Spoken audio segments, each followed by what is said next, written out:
Welcome to the On Target Sales Leaders podcast. My name's Alex Elaine, your host, and in this particular episode, we are going to deep dive a specific topic, namely the most common mistakes that I see sales leaders make. And we're going to pick out two particular areas. We're going to spend some time on it, unpack it, and let's dive right in. So one of the first key mistakes that I see sales leaders make is really when it comes down to talent. And I often like to put talent into four different categories.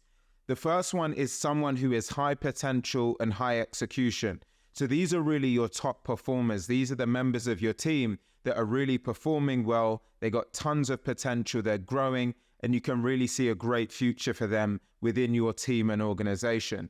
You've then got a second bucket, which are the high potential but low execution members of the team. So these are the ones that you can see, they've got tons of room to grow. They've got the right attitude, behaviors, and characteristics, but the challenge is they're just not quite performing up to scratch right now. They're not finding a way to hit the number, but you can absolutely see the potential is there. You've then got the third bucket, and these are the low potential but high execution performers. So these are people that maybe don't come into work feeling particularly motivated. They're not necessarily got the best characteristics and behaviors, but they find a way to just about get to the number. You know you can rely on them to get to 100%, but you can't necessarily see much upside for them long-term within your organization. You've then got the fourth bucket, which is the low potential and low execution members of the team. So these are the ones where you don't see much growth upside, you can't see a long-term career for them within the organization, and they're not performing particularly well. So what's really the challenge here? Where is it that I see the mistake? And it's mainly based around the fact that too many sales leaders hang on to the low potential and low execution performers for far, far too long. And often the common reasons are they don't want to rock the boat. They don't necessarily want too much of a culture shift. Maybe they're people that have been in the organization for quite some time and they don't want to risk the team dynamic getting compromised, and they want to continue to breed and fuel this sense of loyalty. Now, this is one of the big challenges and big mistakes I see too many sales leaders make. You've got to constantly be trying to move upwards and to the right. And what I mean by that is really looking for those high potential, high execution performers, and certainly the people prioritizing the talent that have that high potential. You have the opportunity for someone who's high potential but low execution to help with them and coach them and work with them to develop their talent, to move them into high execution. But it's very difficult to move someone who's got low potential really into that upper echelon, because they may not just have the innate characteristics, the mindset, and the overall DNA to put them in a position where they can be successful within your team and within your organization. So in many cases, you can actually do that person a favor by actually helping them to find a new opportunity, helping them to find an organization that is better suited to their behaviors, to their characteristics, and to their overall skill set.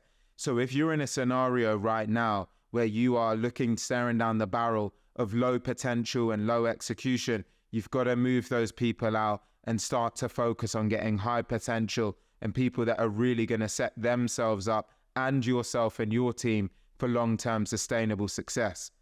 A reason we often don't consider here as well is the fact that there's an opportunity cost for every single day that you don't move that person out the organization and replace them with someone who is high potential. If you've got a quota to hit, or of course you're going to have a quota to hit, and you're not meeting your quota right now, and you've got these low potential, low execution members of your team, imagine what would happen if you replace them with someone who is high potential and a high performer, or someone that's got the DNA to go out there and perform at a high level. Immediately, that opportunity cost gets completely flipped on its head.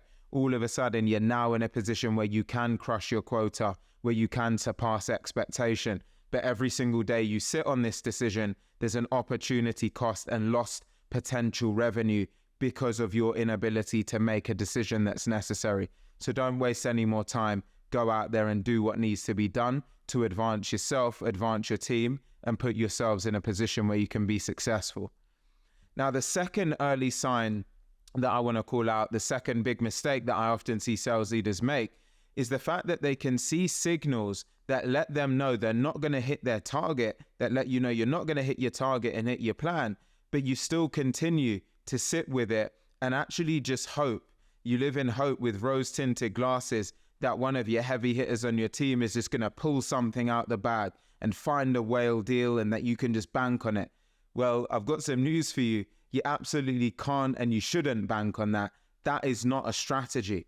You need to lean on and leverage your data and your leading indicators to be a predictor of your future success. If the data doesn't tell you that you're going to be able to hit your number, you can't rely on wishes, on hope, and on the whimsical hope that one of your team members is just going to pull something out the bag. That is not a strategy. That is something that you can't rely on and your organization can't rely on. You need to leverage sales intelligence tools or analytics tools like a Clary or a Looker or whatever tool it is that you have yourself to make sure that the data lets you know that you are tracking to plan. So if you're able to check through a tool like that and see 8 weeks out or 12 weeks out that you need 5 times more pipeline coverage than you have right now, and you've got 8 to 12 weeks to go and hit your plan, then you need to look at that data and act now. If you need 5x more pipeline coverage for the next 8 to 12 weeks, go and bring in a new initiative that specifically focuses on pipeline coverage. Maybe you do PG Mondays, pipeline generation Mondays, where the whole day is just dedicated to pipeline generation. Maybe you need to do some power hours. Maybe you need to bring in some incentives, right? The data lets you know what type of actions you need to take to turn things around within quarter. The big issue and the big challenge I see for too many sales leaders is they let the clock run all the way down. They're continuing to wish, to hope, to live in this whimsical world, and then they don't hit target. They knew that they wouldn't in theory because the data said they wouldn't, but they just live in this world of hope. No, don't live in a world of hope. If the data tells you you're not going to get there, act immediately and set yourself up to actually be successful and give yourself a true, meaningful strategy from which you can go out there and actually hit your quota. So if I was to summarize and recap all of this, first and foremost, don't ignore early talent warning signs and pipeline generation gaps.